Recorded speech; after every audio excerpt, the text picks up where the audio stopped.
Hello, everyone, and welcome to No Offseason, presented by Mass Mutual. I'm Ben Pickman. I'm Sabreena Merchant. And I'm Chantel Jennings. And today on the show, the story that is hovering over this entire WNBA season, the CBA, or Collective Bargaining Agreement.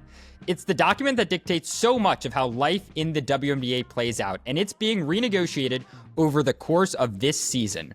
We're going to tell you what you need to know to really understand what the sides are talking about, how it's all going to play out, and the impact that it may have going forward. Then, Diana Taurasi joins me to talk about Paige Bueckers' adjustment to the W, life in retirement, and what might be next in her basketball future. As you might have noticed, Zena is off today, but Chantel is back here. So we've gotten the old trio, I guess, longtime athletic women's basketball staff back together. So Chantel, just how are you doing? I'm good. It's good to see your guys' faces. Chantel, you've done a lot over the last couple weeks, not just W, but also some college stories as well. You recently spoke with Dawn Staley about her new memoir. I know you've spent a lot of time talking to Dawn over the years, but was there anything memorable or noteworthy from that conversation about the book?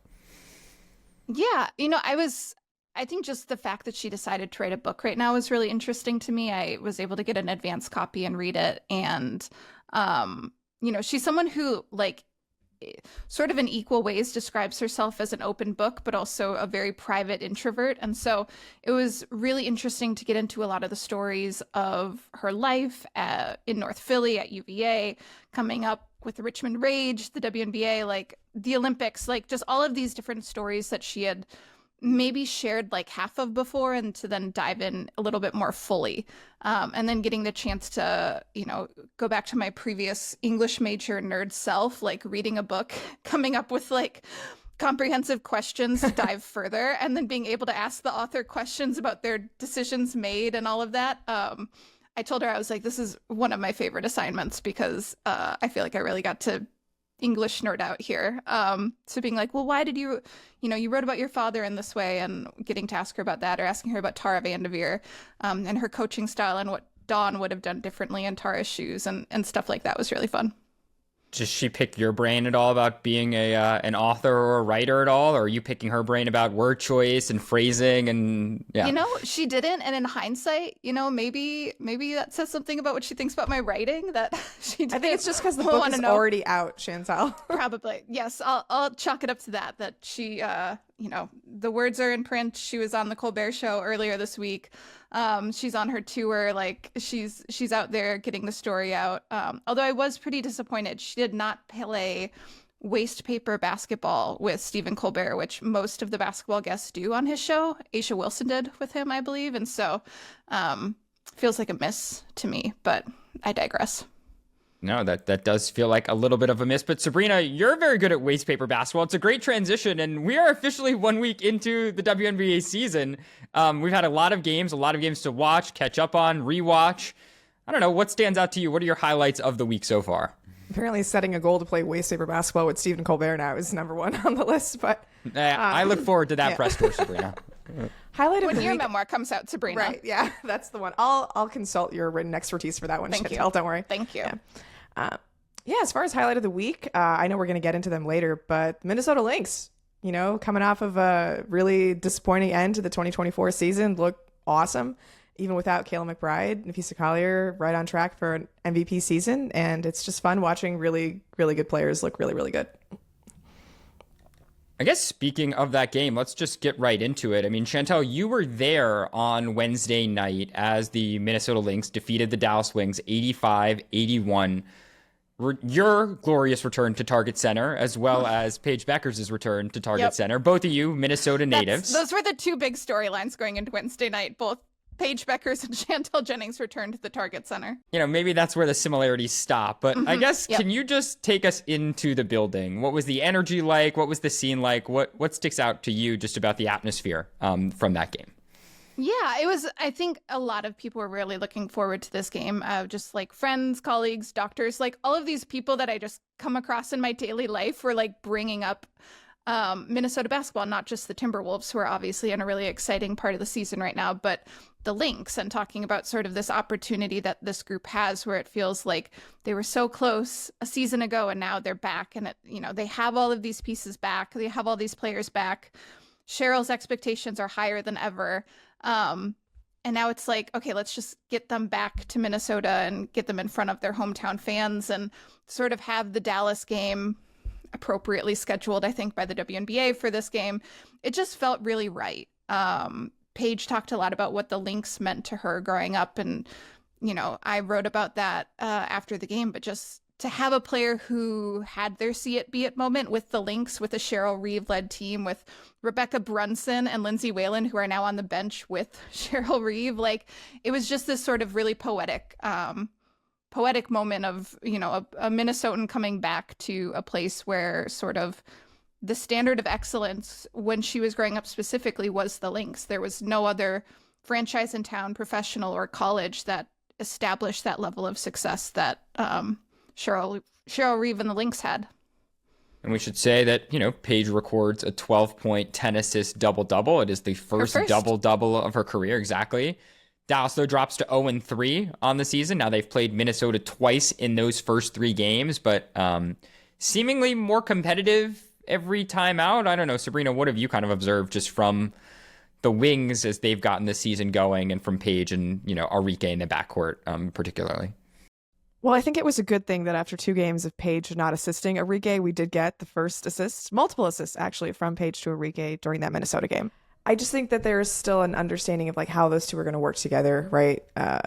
They play at different tempos. I think Arike has been getting hers in transition, and Paige is sort of trying to manipulate the defense within the half court, and it's just trying to figure out how the two of them can accentuate each other's strengths because they are coming from such different systems. And in Dallas, with all of this lack of continuity and a new head coach, there's a lot to get into. So it's exciting to see Dallas like figure some things out, right? You know, I think their front court is kind of the biggest question with like, when is it a Maisha Hines-Allen game? When is it a Tiara McCowan game? Like, when does Nalissa Smith get in there? And I liked like the jumbo lineup that they used against Seattle the other day with Maddie Siegrist at the 3, but there's just a lot of unknown. And, you know, even when you have a franchise piece like Paige Bueckers with another franchise piece like Arike Ogunbowale, that doesn't mean that everything else just naturally falls into place. There's still a lot of work to do on the margins there.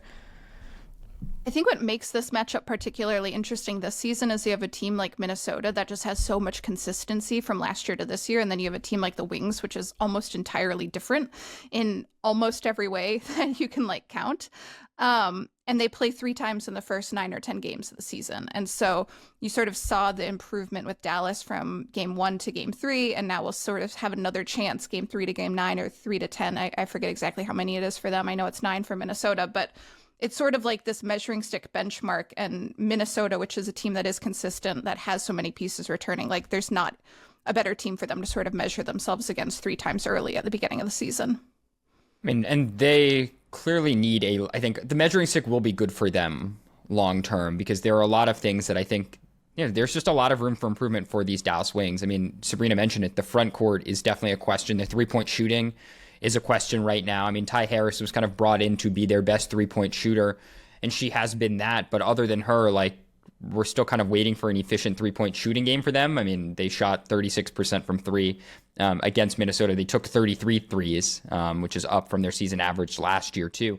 And then on the defensive end, like I kind of pointed it out after their first game, they were getting cut backdoor, you know, on slips and different screens throughout the entirety of their first game against Minnesota. And there's just some questions on that end of the floor too. And I think a lot of that comes from, as you're talking about, Chantel, just like gelling, experience, cohesion, just kind of knowing where, you know, how to read and react off of each other. It's something you hope that they learn in time, but definitely still a question right now. A very tough start to play Minnesota twice in their first 3 games.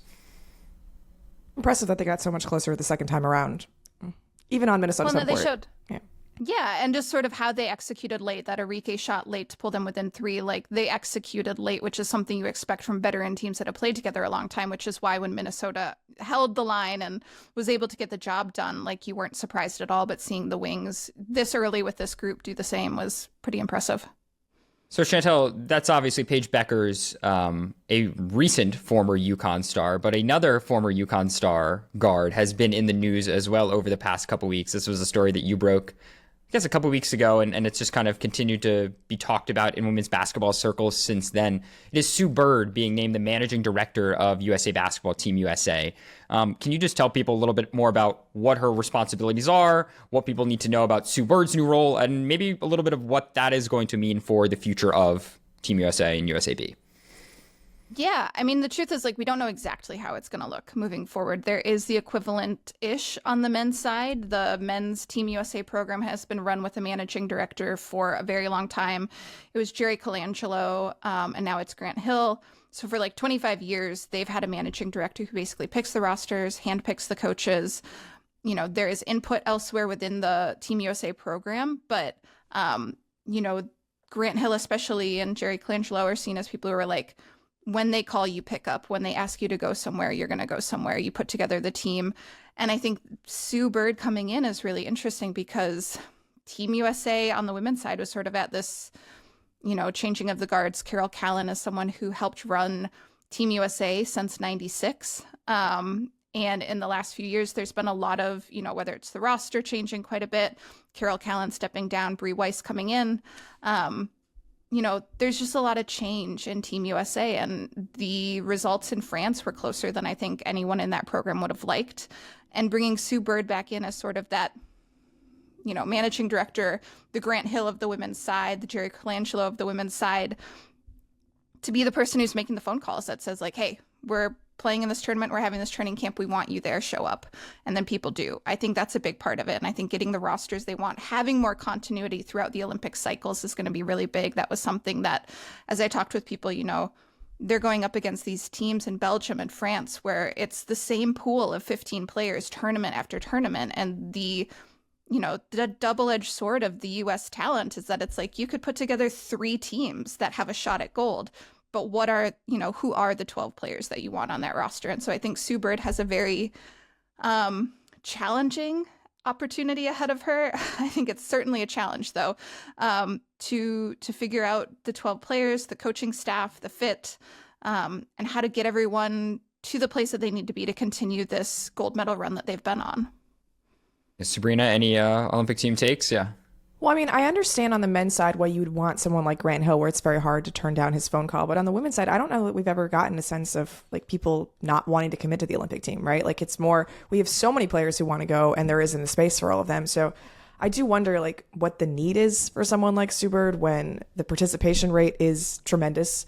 And it's not like she's going to be the one who's coaching the team or, you know, putting together like plans on how to defeat Belgium or France or, you know, Germany going forward. So I kind of just wonder like what the necessity is. Like I get that it's nice to have a similar position on the men's side and the women's side just in terms of the structure of USA basketball, but I'm just interested to see like what it ends up mattering that she is associated with the program when it already has been so historically successful and a thing that everybody wants to be a part of. No, I think there are times that, you know, you have seen it's less about the Olympic call-up, right? Like I think those are the call-ups that are easy to make. It's those other tournaments, right? The AmeriCups for the college players who are maybe in the middle, right? Like, or the training camps that people don't necessarily want to attend because they're not at the greatest time and they might opt to do things. There have been examples of senior national team players or prospects opting to not do those sort of things. Like anyone who gets the Olympic call is going to say yes, but it's everything in between. And I think that lead up specifically and having that Olympic 4-year cycle, the run up, the continuity, the consistency that really matters. I think when you look back at the start of this run to 8 gold medals, like it started with the 96 team that played 50 plus games in 1 year. And Tara Vanderveer and Carol Callan asked players to sacrifice a year of their life to come on this tour with them and create a real team rather than a group of 12 players. And I think, you know, they're not going to do that. Obviously, that's impossible in today's day and age of basketball with all the commitments. But I think sort of getting back to a place where, you know, every invite is basically an assured yes. I mean, what you're talking about is, again, a change over time throughout, you know, women's basketball and through the USAB system. And if we're thinking about other kind of changes over time in the WNBA context, there's another piece of news that actually I broke on Thursday morning related to the New York Liberty and franchise valuations. And that the Liberty, you know, they raised capital from a group of investors at a record valuation for a professional women's sports franchise of $450 million. You know, almost $500 million. And that's a huge chunk of change. You can't kind of overstate what that valuation means for women's sports. Last year, the Dallas Wings sold 2.5% stakes at a $208 million valuation. That was a WNBA record at the time. And earlier this month, Chelsea Women, the soccer team over in England, like Alexis Ohanian, the entrepreneur, he paid $26.5 million for an 8% stake in that club, which values them at $326 million. So again, this is $125 million more than that in terms of valuation. It's, again, a new benchmark for the WNBA, for professional women's sports, reflects kind of a changing moment overall in the sport. And I guess kind of speaking of changing moments, when we get back after this break, we're going to talk a little bit more about the WNBA CBA and changing economics and what it all means, what this very important document is going to mean for the sport going forward.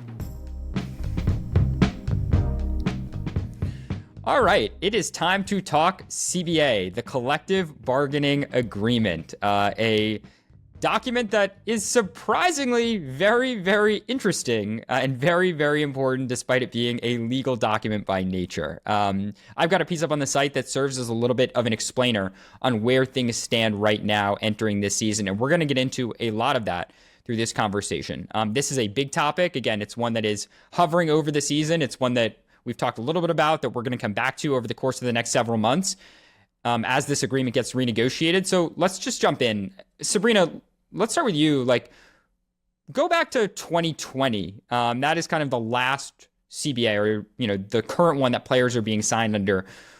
What should they know about that document, its importance at that time, the impact it has made on the WNBA, and just like the importance of this text overall?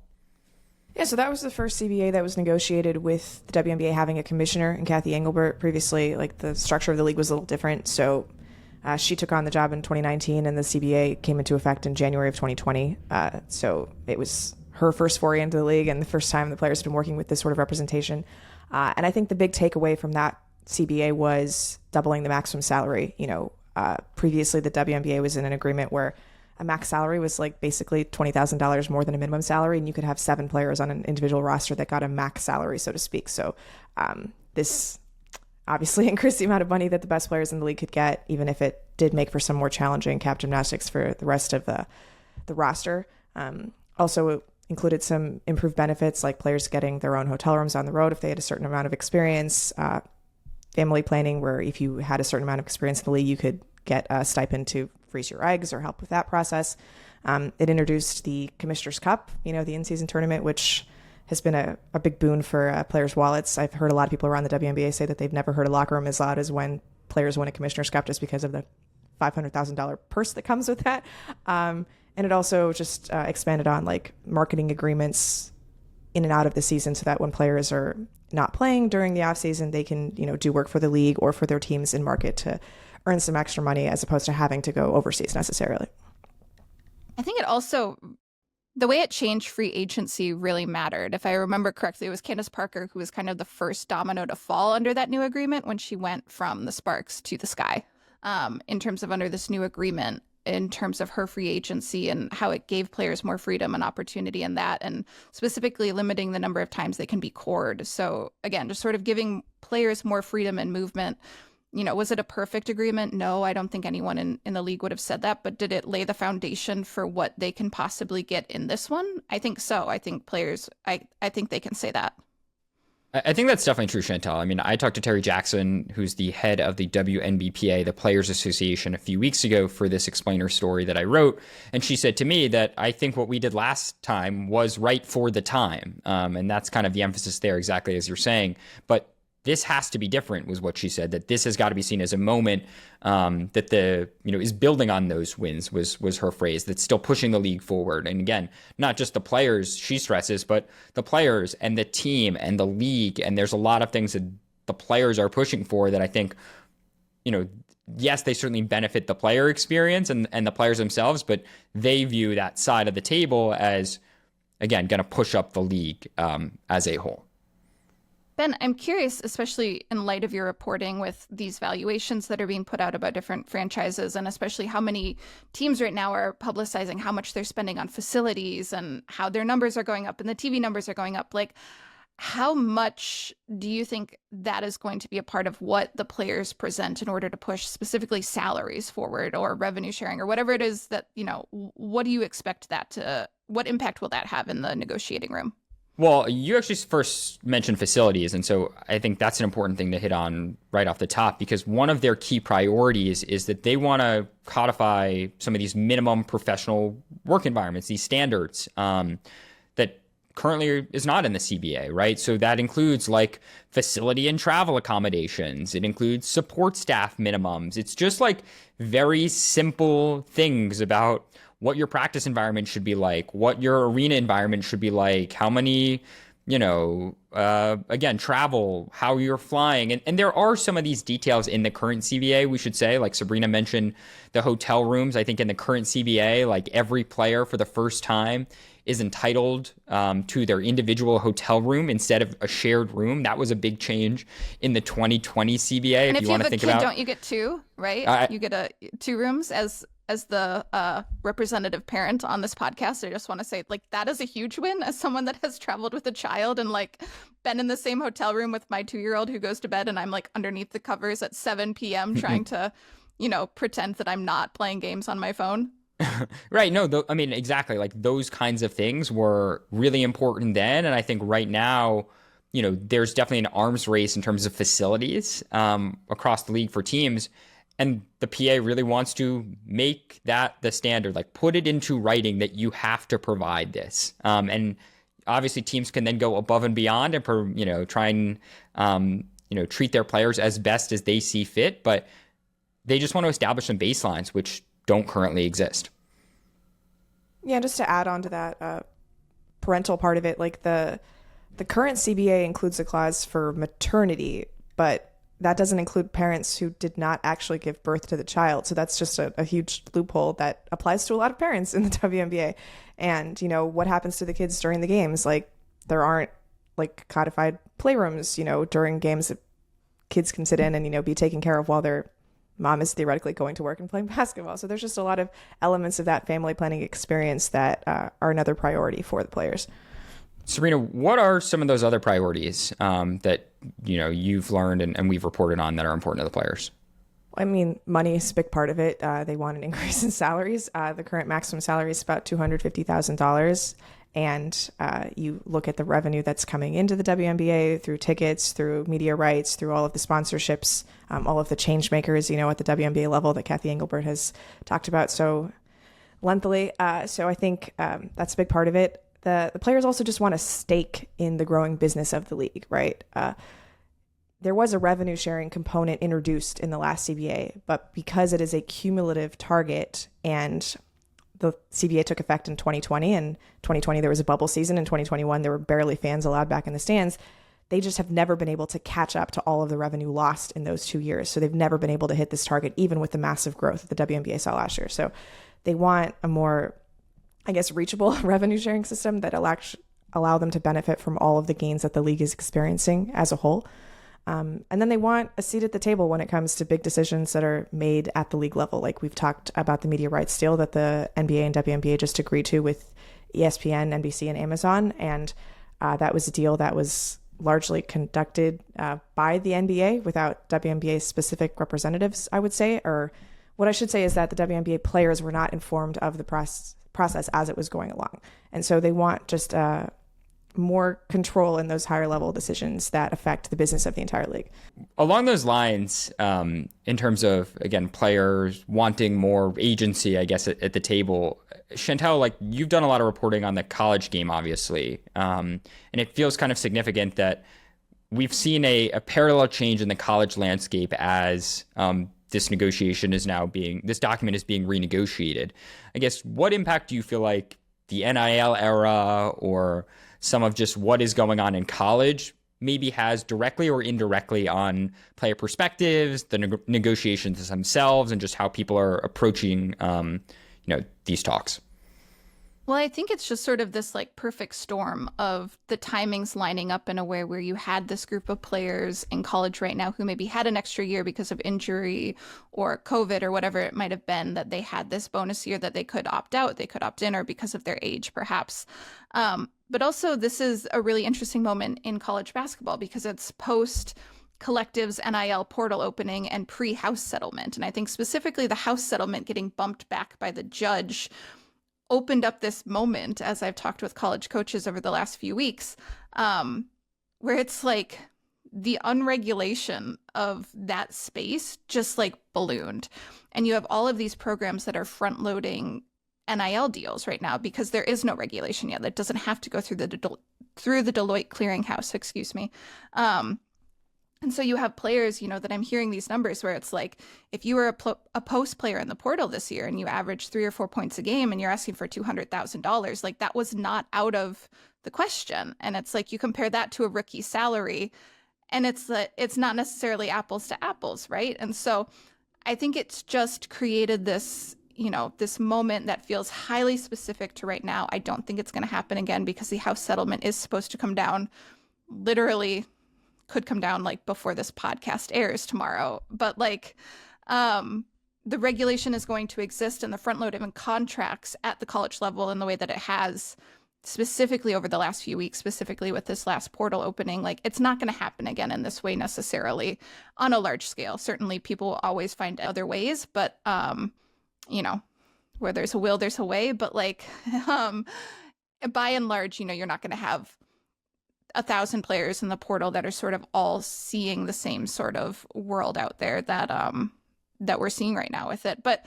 I wanted to throw it back to you, Ben, because as we look at this contract specifically with the CBA, one of the things that coming out of the 2020 bubble season that a lot of players talked about was how being in one place together really allowed for them to find cohesion on topics and unity and like present themselves at the bargaining table with this, like, this is what we want and this is where we're holding the line.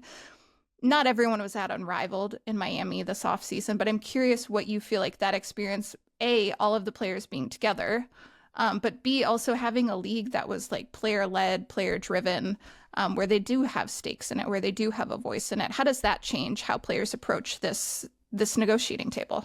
Yeah, I mean, I think it goes along the lines of what you were just kind of talking about, where the timing has kind of worked out for the players. And again, this like parallel track that Unrivaled launched when it did, because Unrivaled at its core, as you said, Chantel, is a league that is kind of run by players for players, right? Its co-founders are Breanna Stewart and Nafisa Collier. It has, given equity stakes to all the players who participated in its inaugural season. And it's obviously like pushed the limits for what I think a lot of professional players thought they could receive, certainly financially, in a WNBA winter, or in a winter when they're not playing in the WNBA and staying here in America, right? We've talked about this at length some, but again, as a reminder, it's like this is a 10-week season, but they averaged $220,000 of salary per player. It had a 6-figure TV deal right off the top. I mean, players had equity, as I said. They had, this facility that was really a first-class facility that they built in a matter of weeks and months that,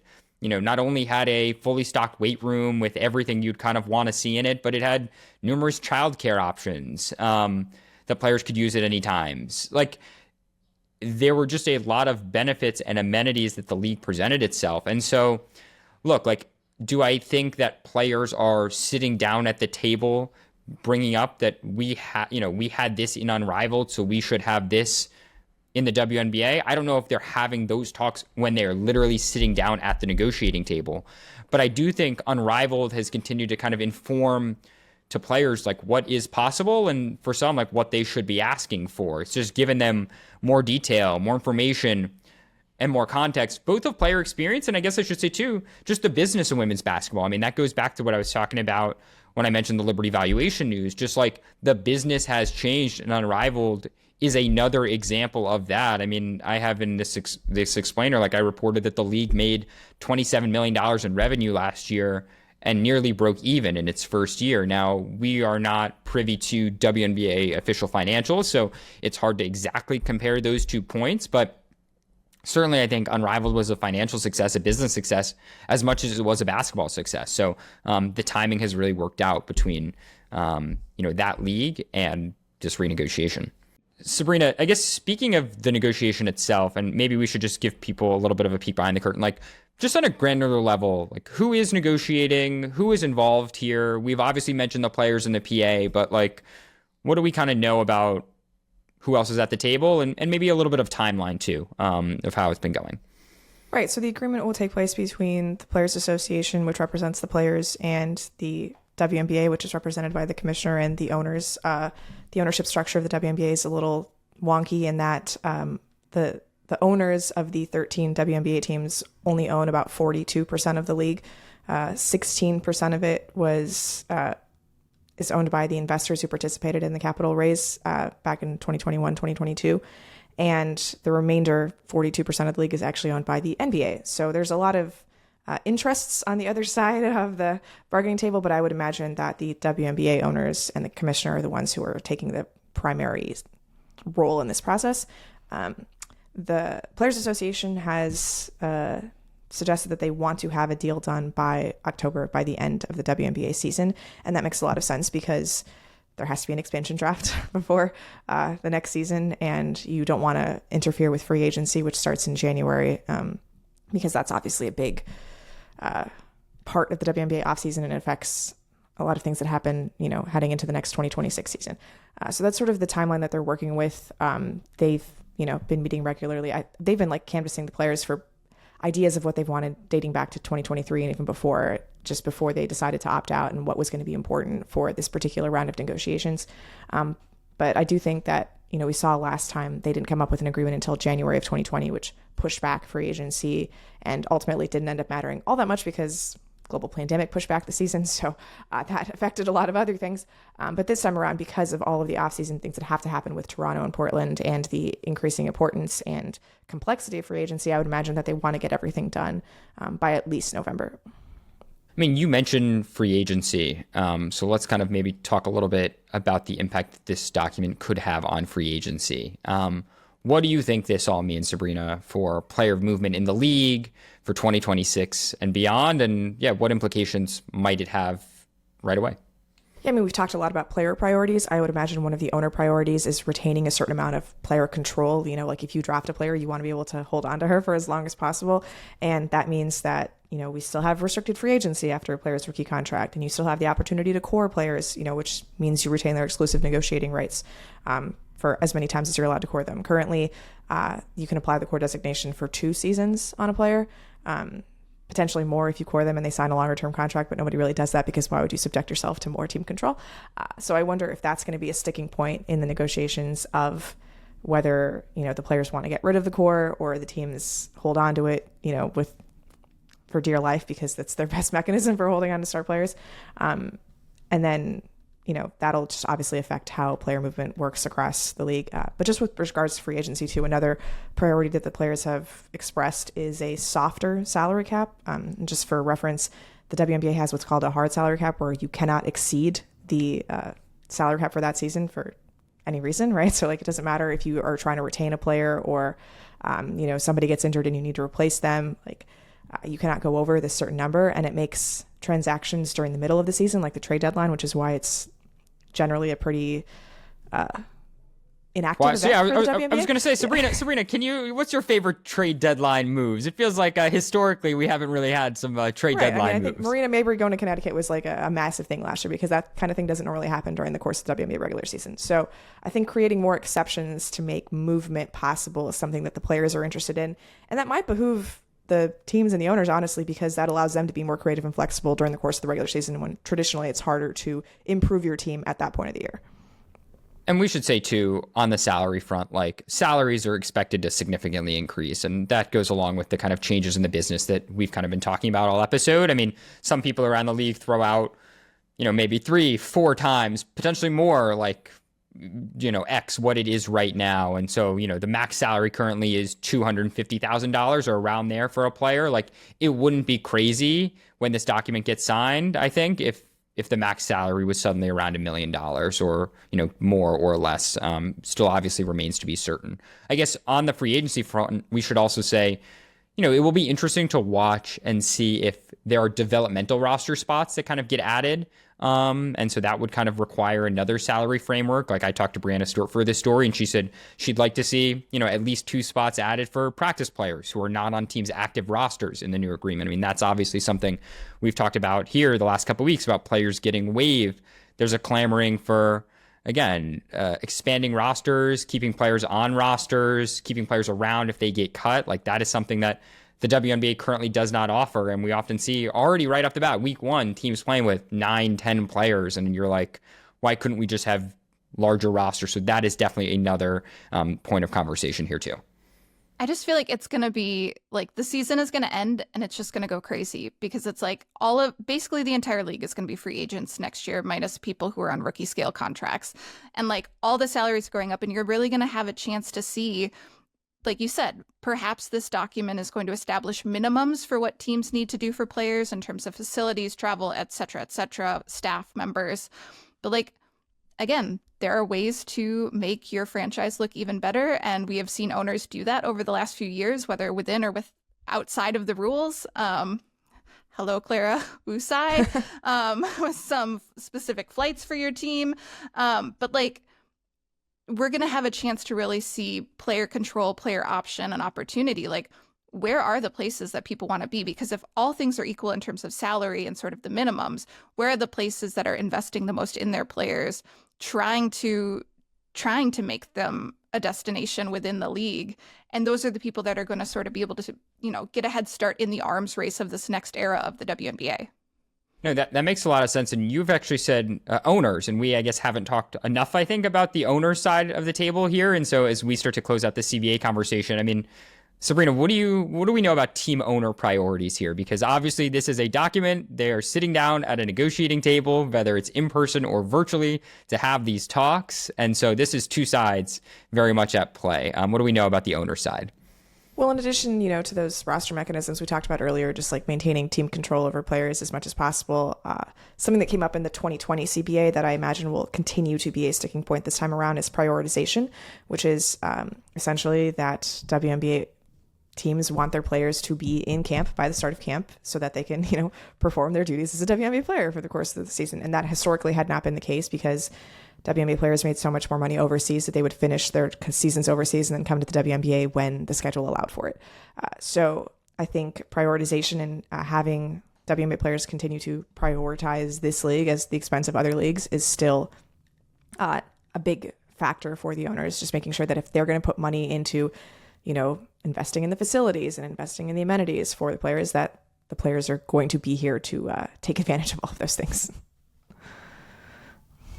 I think the natural question here then on the owner's side is obviously if the salary cap's been around 1.5 million for their team, and Ben, you're talking about things might increase by 2, 3, 4 times that, like, where is this money coming from? Where is the money coming from? It's a good question. There's definitely some, a little bit of uncertainty, I guess, or not as much clarity as I think some people want on that front. I mean, some of the key places, media rights changes, right? So there's a new media rights deal that is coming into effect next year in the WNBA. The main tranche, the first kind of round of the negotiations, is worth around $200 million annually to the WNBA. That is what they are receiving. That's up from, I want to say, around 40, 50, 60 million in the current agreement, Sabreena, right? That's about 60 million, yeah. So, obviously that is a big jump of, again, 3 or 4 times more than what they're currently receiving in media rights. We've also seen an uptick in sponsorships. That's a big one. You think about gate receipts. Just think about all the ways that the WNBA, and their teams respectively have seen increases over the past couple of years. Like that is where we're kind of allowing for these increases. Plus also you see it like with this valuations, what franchises are now worth to owners has skyrocketed, right? In the case of the New York Liberty, the size, Clara Usai and Joe Tsai, they bought the team in 2019. Clara Usai told me last October that when they purchased it, it was a distressed asset. I mean, when Mark Davis, the owner of the Las Vegas Aces, bought the team, I think that was a purchase for around $2 million. Like, that's kind of what we're talking about not that long ago for what WNBA teams are worth. And now it's, again, hundreds of millions of dollars, and a franchise like the Liberty is kind of resetting the standard. It all kind of leads to what sets up to be like, obviously this is such an important document, but as players juggle playing with the season, there is this possibility of a work stoppage. So maybe we round out the conversation here. Like, what do we actually think the chances of that happening are, Sabreena? What have players said about that? How do you think this gets resolved come fall when, again, the season comes to an end and there's a question about how this negotiation also comes to an end? I mean, every negotiation comes with the possibility of a work stoppage, right? It'd be silly to not consider that as part of the, negotiating platform. But I would imagine with the type of momentum that the WNBA is currently experiencing, to go dark and let other leagues like Unrivaled, for example, take up the oxygen of the WNBA would not be very smart in terms of a business perspective. So as much as I wouldn't necessarily count out the possibility of a work stoppage, it doesn't seem to be in the best interests of either party. One, because the players, want the league to continue to benefit from their ability as basketball players, and the owners for all of their, commitment to the players and investing in the league. It would be very silly if they did all that and then said, "Oh, we're just not going to fund the league," over what are probably rounding errors for a lot of these NBA owners. Right. I think that is a good way to end it, Sabreena. And speaking of stoppages, speaking of important stoppages, Diana Taurasi joined us on the show earlier this week. Obviously no longer an active WNBA player, but she still has a lot going on. So coming up in our next block, my conversation with DT. Welcome back to No Offseason. We are joined by 6-time Olympic gold medalist, 3-time WNBA champion, the league's all-time leading scorer, who was voted as the GOAT in 2021. It is the Diana Taurasi. DT, thank you for taking this time with us. How are you doing? Thanks for having me. I guess the place I wanted to start is just the broadest question that I'm sure people are most curious about. Just what has retirement been like for you? What's taken up most of your time? What's your day-to-day like? Yeah. Yeah, retirement it's a funny thing because you think you're going to have all this time to do all the things you've wanted to do, and next thing you know, you're just you're driving the kids around everywhere. Soccer practice, school, basketball practice, tennis, birthday parties, end of year graduation parties. So I've been busy. I've been busy with the family, and it's been wonderful, really. It's been so nice to be present. I forgot how much of a mental toll getting ready for a basketball season is, and being in a season. It takes up so much of your mental space, physically, mentally. So, it's been nice to be on the other side. When you take your kids to basketball practice or soccer practice, do you get any urge not to play, obviously, but just to be like, how is this coach running a practice? How would I run this practice differently? Look at this kid. What are they doing out there? Do you have those feelings that seep in? I try to go and I try to just let the kids have fun. I think that is the one thing that I learned early on is when you let them decide to do it, that's when you get the best outcomes. And to be honest, at 7, if you get to the point, you're good. Right. At 8, it's a different story, though. At 8, now we're doing drills. Right. Exactly. Have you? I know WNBA season obviously just kicked off. Did you watch games on the opening weekend, or did you fully detox? I didn't watch as much as I wanted to. I kind of chimed in here and there, but it was a busy weekend, so I didn't get to watch a lot of it. But like anything, opening weekend is the best. I think there's so much fan anticipation. You haven't seen your team in 6 months. You haven't seen these players. And from the player side, that is the best night. It is the kickoff to the best summer you'll have, and your team is, whether it's a returning team with a lot of veterans that you've been around together for a long time, or a new team. It's opening night really is it's so much fun for everyone. Did you watch the Phoenix Mercury's first game? You know what? I didn't even watch the Phoenix Mercury for opening night. There was it had to be their night, and I'm so glad we won. Satu played amazing. AT had a great night. Once we get Cobb back, I'm really excited for this new team. I love what they've done. That's my team for life. I'm always rooting for them. I'm going to be cheering them on all summer. I guess to your career, two questions on it. I mean, Satu, obviously, she scores 27 points in her career. You mentioned it. It's a bit more than the 22 that you had during your debut back in 2004. The schedule is also growing, though. And so now, obviously, 44 games a record. Just how do you feel about players now getting 44 games, some records potentially being broken, a little bit of a bigger sample size than what you had when you were playing? Do you have any thoughts on that? Yeah, I mean, just if you're good at math, all the records will be broken now. I mean, there's just more games or more playoff games now. I think they've added a couple games to the series now. So, I mean, all the numbers, they're going to be broken, whether it's, points, games, minutes, assists, 3-point field goals made. And, that's the beauty of records. They're there to be set and to be broken and to set the next mark for the next generation to break. And, like anything, that's what they're there for. But, what are you going to do? They've added more games. Absolutely. And I guess on the topic of change, I mean, obviously there's an ongoing CBA negotiation. I guess when you kind of step back, no longer being in it, what do you kind of hope comes next? Do you have thoughts on what you think the players should prioritize, or when you think about their priorities that are already stated and out there, or the ones that you think, especially resonate with you, I guess, as you look to the future?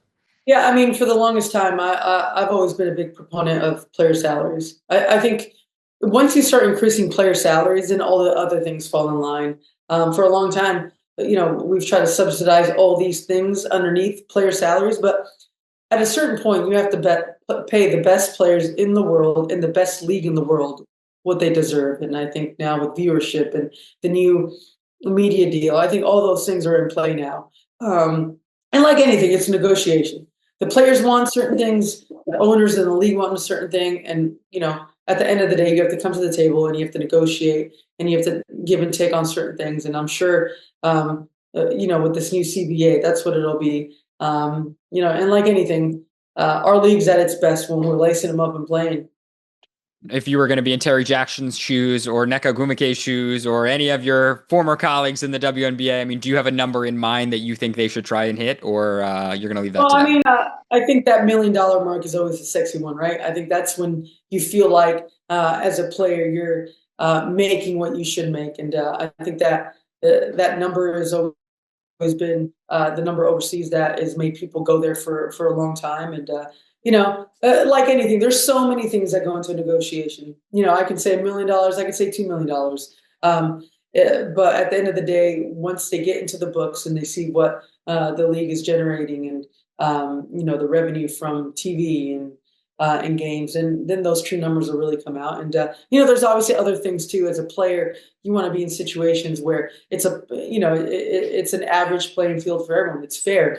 And I think practice facilities and the everyday welfare of a player should be at a certain standard across the league. And I think we're getting there. There's certain, franchises that are still working to get there as well. I mean, you mentioned standards and you talk about some of the things you dealt with throughout your career. I mean, something you had to deal with throughout your career that I don't think most fans know about was, you're dealing with eczema or aware of your situation with eczema. Just how did that affect you while you were a player on the court? Yeah, I mean, eczema, it's something that I've battled with my whole life. Ever since I got to college, it started getting out of control and, I would have flare-ups and, it's the one sport where you really can't hide it. When it flares up, it's really noticeable. It's uncomfortable. And for a long time, I really didn't know how to manage it. I would use, all the lotions and the steroid creams and all these things that keep it at bay. But, nothing really helped me get it under control. And, lucky enough, I got to partner up with Sanofi and Regeneron.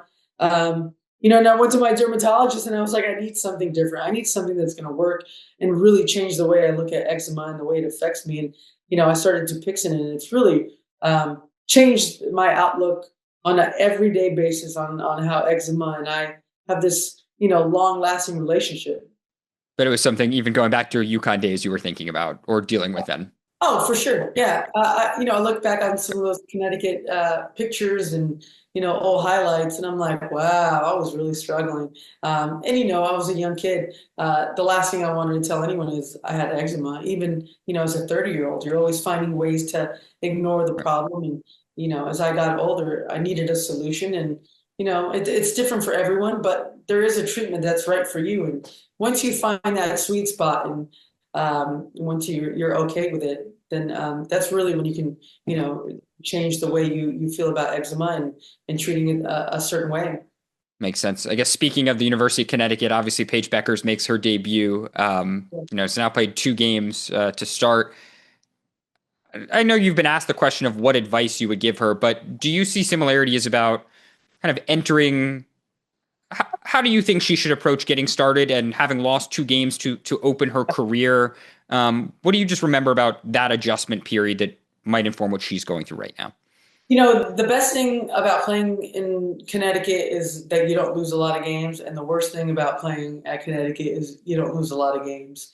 The WNBA, as I've said before, in other platforms, it's a different beast. There's different challenges, as an individual, as a team. Obviously, when you get drafted, number one, you're usually going to a team that's rebuilding, that's starting to try something new. Dallas has had some great history. They have some great players. Last year, their year didn't go as expected, and that's why they got the number 1 pick. So there's a lot of challenges when you get to a team and a franchise that's rebuilding. And, you kind of have to change your outlook on wins and losses. You take the wins as far as getting better every single game. And as you can tell already, Paige, from game 1 to game 2, she was a different player. And from game 2 to game 10, she's going to be a different player. And that's going to go for their team as well as they learn each other on the court and off the court as well. So, the one thing I know about Paige is she's so grounded. She's so patient. She's so prepared. And I think she's learned that in the last 4 or 5 years. And all those things that she learned at Connecticut, they're going to change the way you look at that team. And, one day she's going to end up being the best player in the league for sure. You think she'll end up being the best player in the league one day? Oh, absolutely. I mean, Paige's instincts on the court are just incredible. There's a special skill and talent when you can galvanize a group of people. And I've been, around her long enough to know that once they get the right group around her, and with her skill set to be able to distribute and score, Paige just has tremendous talent, and once it's unlocked, I'm going to be excited to watch her play. I guess as we close this out, on the other end of the spectrum, your current friend, your old college teammate at UConn, Sue Bird, yeah. She's obviously taken on a new role in the basketball space with USA Basketball being the managing director. I guess, one, do you ever see yourself getting back into basketball, professional, Olympic, team ownership in some kind of capacity? Yeah, I mean, what Sue's doing is incredible. There's no person better than Sue to do that role. Why wouldn't you take the best point guard of all time to lead our USA basketball team into the next generation? Just tremendous accomplishment in so many ways for her. And, as far as myself, I don't see basketball not being in my life in the next 10 to 20 years in a different capacity. Ownership is something that I've always been passionate about. And, I'm working towards that and, having different conversations. I think, when you can get to the point in your life where you can actually make decisions to change things, I think that's really impactful, especially when you've been in the trenches and you know what it takes to put together a winning team and a winning culture. I'm going to use all those things that I've learned in the last, 20 years of my professional career and even before that to hopefully one day lead a team. But that is something on your table, on your radar currently as we speak too. Yeah, absolutely. Gotcha. Last 2 quick ones for me. Obviously we need an heir to the slick back bun. Who in the W is going to be the heir to what your trademark look? I don't know. Is anyone bunning it up? Well, I mean, there is one special young lady from Los Angeles, Southern California, that is one of my favorite players of all time already, by Juju. So by all means, I will pass the bun torch to Juju today. That is, I think she will take that and run with it for the next 15, 20 years or so. And last one, I know you've probably been asked to make a lot of predictions heading into the season, but who do you think will lead the league in technical fouls this year? Another category near and dear to your heart. Well, technical fouls, I'm going to go. I have 2 great candidates, either my girl, Natasha Cloud, and a sneaky one. I think she has, I'm going to go Caitlin. Caitlin's sharp. Caitlin's sharp. I got to see Caitlin. I know. Yeah, those two are going to compete. Nobody does it like Diana Taurasi on the court, in college, in the WNBA, in the Olympics, and now post-career, firing off takes, drawing technical fouls, I'm sure, even with comments like that. So, DT, we appreciate you joining No Off Season and making a little bit of time. No problem. Thank you, guys. Okay, so before we go, it is Friday, which means we've got a weekend of games, a long weekend. Happy Memorial Day weekend to everyone coming up. So it is time to set your screens, presented by BetMGM. These are just games we are watching, have our eye on. So Sabreena, I don't know, how are you setting your screen? I'm really excited for New York, Indiana on Saturday, a big CBS game. We'll have a good national TV game for the WNBA, and mostly just, we saw New York get off to a roaring start against Las Vegas, and Indiana has had a little bit more mixed results, obviously, with that loss to Atlanta in the middle of the week. But these are two teams that I think we both expect, or we all expect really, to be contending for WNBA semifinals and potentially further. So it's good to see just a sort of a table setting, right? Like, what do they look like at this point of the year against one another? Chantel, anything that you have your eye on? Aces Storm in Seattle Sunday night at 6 p.m. Eastern, the Jewel Lloyd Bowl, should be an exciting game as Jewel returns to Seattle with the Aces, who are obviously looking really good right now. Should be a very, very exciting game, and we will see how the Seattle Storm continue to rebound from their slow opening night loss to the Phoenix Mercury. But that is it for today. Coming up on Tuesday, we've got our mailbag episode. Zena will be back, answering your questions alongside me and Sabreena. We got so many incredible questions, so thank you all for writing in. And we are ready with answers, so be sure to check it all out. If you haven't yet, hit that follow button wherever you are listening so you never miss an episode. Also, come check us out on YouTube. Let us know what you think of the podcast in the comments. Give us a rating, only if it's 5 stars. It really does help new people find this show. And as always, there's more to read and watch over at our partners, the Yahoo Sports Hub. So check it out at sports.yahoo.com/women-sports. On behalf of The Athletic, I'm Ben Pickman. Thanks for listening, and we will see you next time. Thanks for tuning in to No Off Season. To hear more, be sure to like and subscribe. We drop new episodes every Tuesday and Friday.